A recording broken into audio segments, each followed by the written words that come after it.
Assalamualaikum warahmatullahi wabarakatuh. Jumpa kembali lagi dengan saya Udin dalam channel Kim Ude. Asiknya belajar BPS. Materi hari ini adalah materi penalaran umum SNBT 2023 part 1. Nanti ada part 2 untuk lengkapnya tentang pembahasan yaitu penalaran deduktif.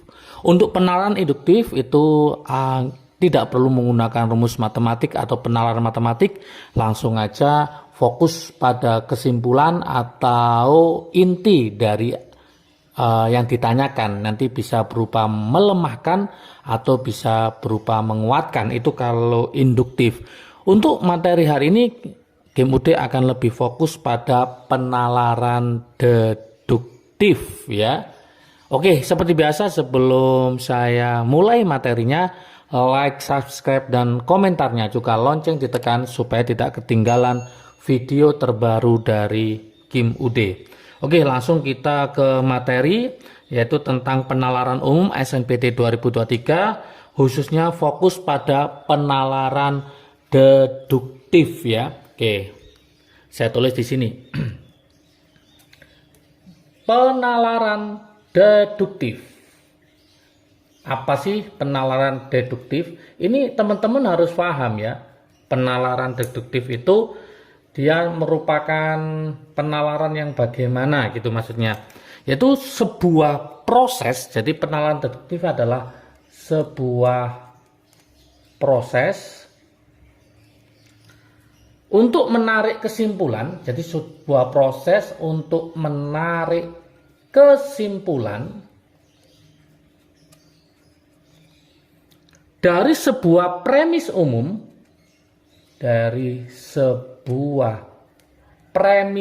umum, premis itu bisa kita sebut dengan pernyataan ya, untuk membuat sebuah kesimpulan yang logis. Jadi dari premis umum untuk membuat sebuah kesimpulan yang logis, atau istilahnya kesimpulannya itu masuk akal. Jadi membuat suatu kesimpulan. Jadi intinya penalaran deduktif adalah sebuah proses menarik kesimpulan. Jadi kita harus pinter-pinter menarik kesimpulan dari sebuah premis umum, pernyataan umum, untuk membuat sebuah kesimpulan yang logis. Dari sini bentuk-bentuknya gimana? Bentuk penarikan kesimpulannya. Nah, ini harus paham juga.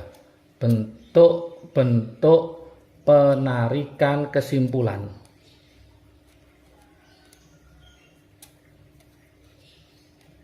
Ada 5 yang wajib dikuasai. Oke. Yang pertama itu ada namanya modus ponen ya. Nah, ini bentuk-bentuknya. Yang pertama itu adalah modus ponen. Yang kedua itu adalah modus tollens. Yang ketiga itu adalah silogisme. Yang keempat itu adalah dilema. Yang kelima adalah pernyataan berkuantor atau Kim UD tulis kuantor. Untuk part 1 ini kita akan membahas 3 ini, yaitu modus ponen, modus tollens, dan silogisme. Untuk part 2 nanti kita akan membahas dilema sama kuantor. Supaya apa? Teman-teman paham tentang modus ponen, tollens, silogisme, dilema, kuantor ini secara menyeluruh ya. Kita harus membaginya menjadi 2 bagian ya. Oke. Setelah teman-teman paham ini ada bentuk-bentuk penarikan kesimpulan, teman-teman harus paham pada penalaran deduktif itu ada dua hal yang wajib teman-teman ketahui, yaitu pernyataan-pernyataan atau yang disebut dengan premis dan juga simpulan. Jadi dalam penalaran deduktif itu ada pernyataan atau premis dan ada kesimpulan. Setelah paham tentang bentuk penarikan, langkah berikutnya teman-teman harus paham tentang notasi. Nah, saya tulis ini ya. Notasi dan bentuk ekivalen. Nah, notasi dan bentuk ekivalen.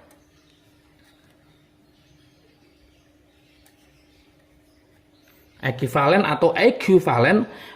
Bentuk ekivalen artinya apa? Dia mempunyai kesamaan arti. Jadi bentuk ekivalen ini artinya mempunyai kesamaan arti. Apa aja notasi yang dipakai? Ini harus paham. Yang pertama ya, ini ada seperti ini. Nah, ini maksudnya apa? Ini harus paham. Ini sama dengan jika P maka Q. Ini notasi ya. Jika P maka Q. Kemudian ada seperti ini. Nah, ini maksudnya apa? Ingat seperti ini adalah dan ya. Berarti P dan Q. Kemudian ada seperti ini. Nah, ini apa? Yaitu P atau Q.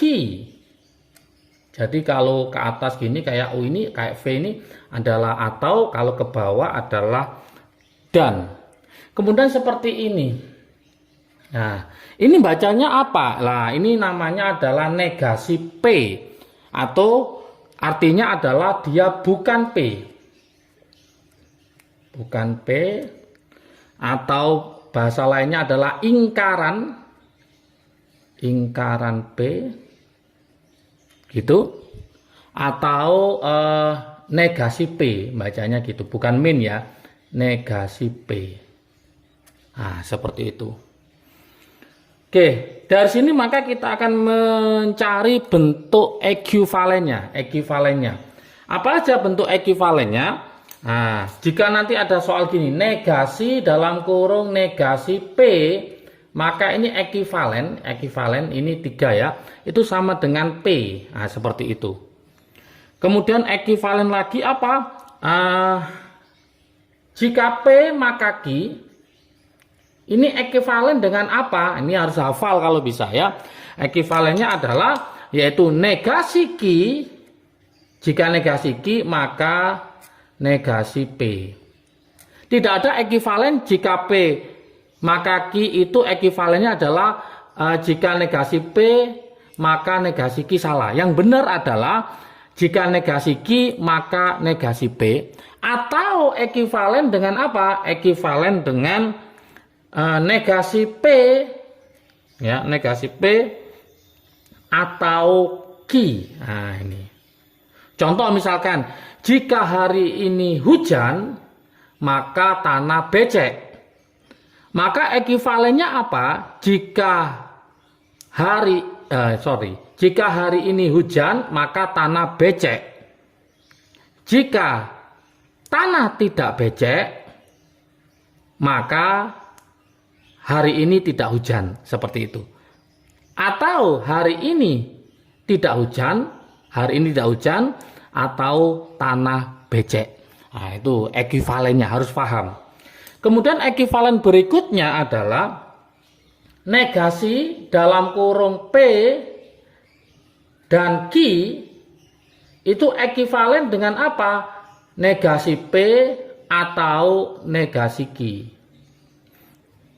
Terakhir, ekuivalen adalah negasi dalam kurung P atau Q itu ekuivalen dengan apa? Negasi P dibalik ya. Berarti P dan negasi Q. Oke, kalau ini sudah paham, sudah ngerti, maka kita beralih ke modus ponen, modus tolen, dan silogisme. Ya, untuk dilema sama kuantor nanti akan saya bahas di part 2. Oke, kita bahas di sebelah sini ya. Kita bahas di sebelah sini yaitu tentang modus ponen yang pertama. Penarikan kesimpulan modus ponen. Gimanakah modelnya? Nah, seperti ini teman-teman modus ponen itu ya. Jika P maka Q, ternyata P, maka kesimpulannya ini titik 3 gini ya, itu adalah Q. Oke. Contohnya gimana? Saya tulis di sebelahnya. Contoh supaya paham ya. Jika hari ini hari Senin, jika hari ini hari Senin, maka ada upacara bendera. Nah, itu pertama. Oke. Ternyata berikutnya hari ini hari Senin. Hari ini hari Senin. Maka kesimpulannya bagaimana teman-teman semua? Nah, kita masukkan rumus ya. Jika hari ini hari Senin, ini adalah P, ada upacara bendera, ini adalah Q. Ternyata hari ini hari Senin, berarti ini adalah P. Jika P maka Q, kok hasilnya P, maka kesimpulannya adalah Q. Maka di sini kesimpulannya adalah Q. Berarti kesimpulannya apa? Ada upacara bendera. Itulah kesimpulannya. Ada upacara bendera. Inilah yang dinamakan modus ponen. Nah, triknya ponen huruf depannya P. Maka yang bermain ini adalah P. Jika P maka Q. Kalau P maka hasilnya adalah Q. Berikutnya yang nomor 2. Itu adalah modus tolen. Modus tolen. Oke. Gimana modus tolen? Nah, modus tolen, jika P maka Q, hasilnya adalah ini negasi Q, maka kesimpulannya apa? Kesimpulannya adalah negasi P. Nah, jika P maka Q, ternyata negasi Q, maka kesimpulannya adalah negasi P. Oke, contohnya sama, kita buat seperti ini supaya paham. Jika hari ini hari Senin, maka ada upacara bendera. Nah, kemudian lanjut negasi. Ingat negasi ada kata tidak atau bukan ya. Nah, ternyata tidak ada upacara bendera. Nah, kesimpulannya apa teman-teman? Nah, ini teman-teman harus bisa menyimpulkan penalaran deduktifnya. Jadi kesimpulannya, yuk kita cek ya. Jika hari ini hari Senin, berarti ini P. Ada upacara bendera, berarti ini Q. Ternyata tidak ada upacara bendera, berarti negasi Q. Negasi Q. Jika P maka Q, kok negasi Q, maka hasilnya adalah negasi P. P-nya kan hari ini hari Senin.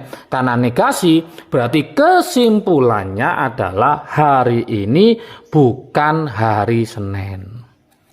Hari ini bukan hari Senin. Nah, itulah kesimpulannya. Oke, semoga paham. Lanjut ke nomor 3, itu adalah silogisme. Hipotesis silogisme. Oke, silogisme itu apa? Dari kata silo berarti miring ya, yang sama. Jika P maka Q, jika Q maka R.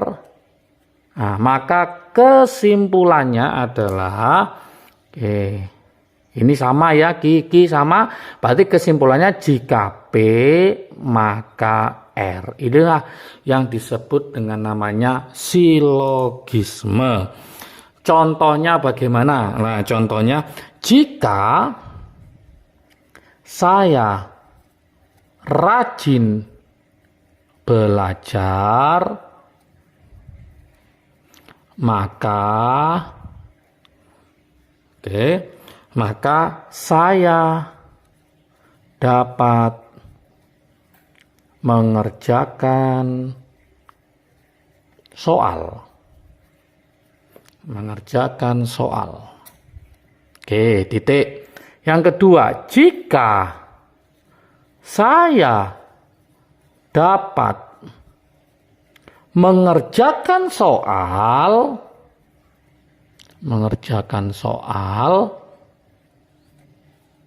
maka saya lulus ujian.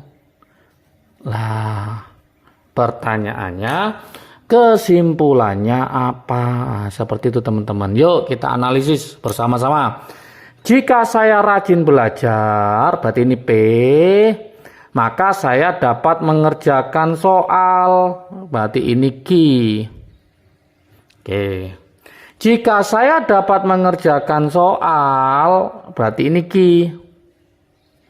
Maka saya lulus ujian, maka ini R.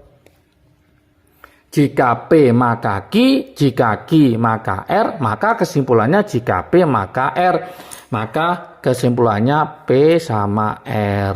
Tinggal kita gabungkan. Jadi kesimpulannya jika saya rajin belajar, ini kesimpulannya ya. Jika saya rajin belajar, maka saya lulus ujian. Betul, lulus ujian. Inilah kesimpulannya tentang silogisme. Jadi teman-teman harus paham. Nanti kalau ada soal jika P maka Q kok hasilnya negasi P, maka tidak valid atau tidak ada kesimpulan. Karena modusnya itu kalau nggak modus tolen silogisme.